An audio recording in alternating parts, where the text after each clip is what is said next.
In this video, we're going to look at a competitive cross-reference tool, as well as touch a little bit on wish lists on the SICK.com site.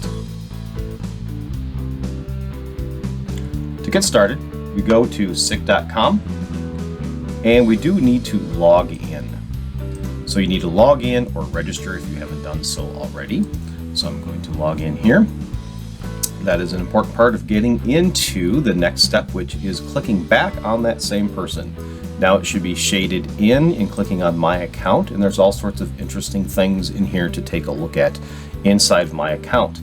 So take a look around, but what we're looking for right now is cross-reference. We're going to click on that, and that's going to bring us to a cross-reference tool.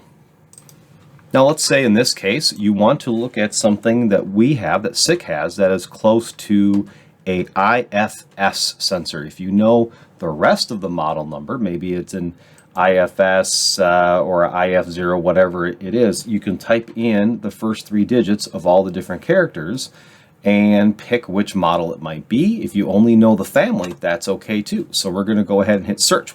We can also put in multiple model names right down here by hitting enter and then hitting search. We're just going to do one at a time.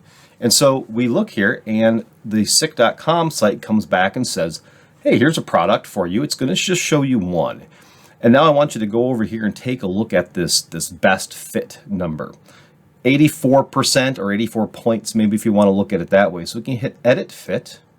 This part might be perfect for what you need, but this gives you a little bit more information when you hit edit fit. So we're going to take a look at the competitive product, and you can double check, make sure things look correct.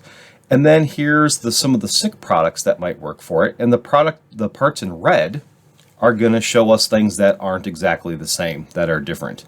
And depending on how this ranks these, the 1 out of 10, 3 out of 10, is based over here on these arrows. What's very important, what's normal, and really what's not important.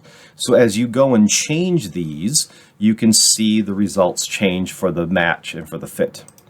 So let's say, for example, total length wasn't that important, and let's say housing material, or even housing materials, go ahead and say those are not important things. We can see how these numbers change. It was 85%, I believe, or 89. Now it's 97%. And then you can look at other products in here as well that might fit. Scroll down, take a look at the differences, and then say, hey, this is the one I want, and choose that product. You can confirm that choice. And that really is how to use the cross-reference tool. I'm going to give a couple other tips here. Let's add this to the wish list, because maybe you want to give a couple options. Maybe the customer needs to choose. So here's some SICK alternatives. I already created a wish list. Otherwise, you can create a new wish list down here. What's cool about this, as you can see, is when I'm logged in, I see a lot of my other wish lists that just stay there that I can refer back to at another time. But I can add this to a selected wish list. Now, don't forget, once you get in here and take a look at this product or multiple products that might work for you, make sure you also take a look at the accessories and go ahead and add into that wish list other things like mounting brackets. You can add then of course the cables.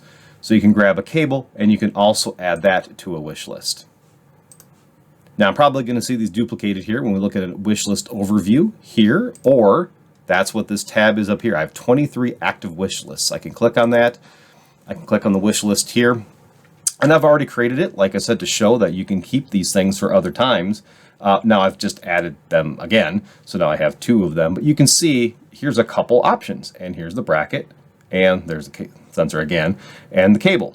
And you can send this off by email. You can save that link for future reference. And when you send that, the receiver can download all the documents from that wish list and see all the data sheets and everything as well.